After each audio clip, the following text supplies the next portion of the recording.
American Idol host Ryan Seacrest signing a brand new $45 million contract. It is the richest ever deal for a reality host and more than triple his previous salary of $5 million per season.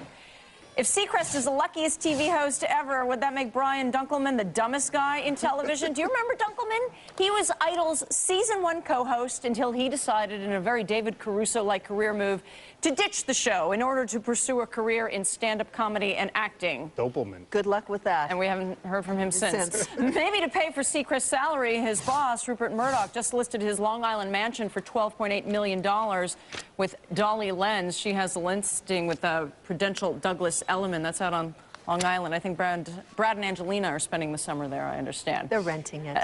Here's modest. Here's Matthew Bellany, who broke the story for The Hollywood Reporter about Ryan Seacrest. This is tremendous, Matthew. Is he worth it?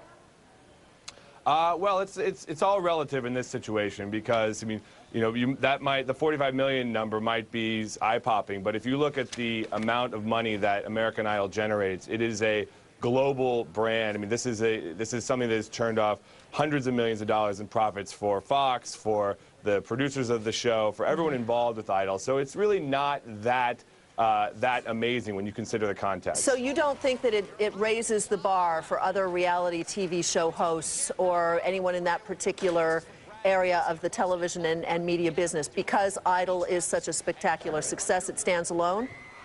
It does. It does stand alone just because it's television's top-rated show. I think the hosts of other shows like Dancing with the Stars and Survivor, they will look at this and probably raise their eyebrows. But the key here is to look at what Simon Cowell ends up making because he's negotiating right now, and he's been very public about saying he doesn't necessarily need to come back to Idol. They need him very badly. What's he gonna get? Some of the British press has said that he's demanding $100 million to come back. So I don't know if it will get to that number, but it will certainly. If Seacrest is making 45 for 3 years, you look for Simon Cowell to make much more than that. Is it the type of thing, like in pro sports, a lot of people get fat contracts late in their career as almost like a payback for previous success? Is this almost, for all of these people, like a bonus like it was for Leighton Seinfeld or Leighton Friends?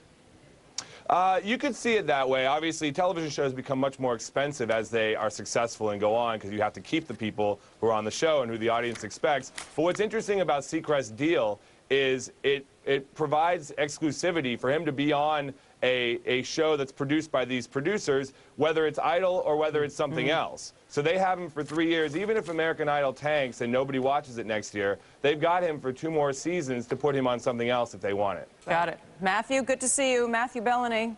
Of course, it's crucial that the business model of American Idol, right? They wrap in those stars, they make money from all of them. You don't necessarily get that from other reality shows where you have a That's why I wonder whether it raises stream. the bar or not for the rest of the industry. I don't know.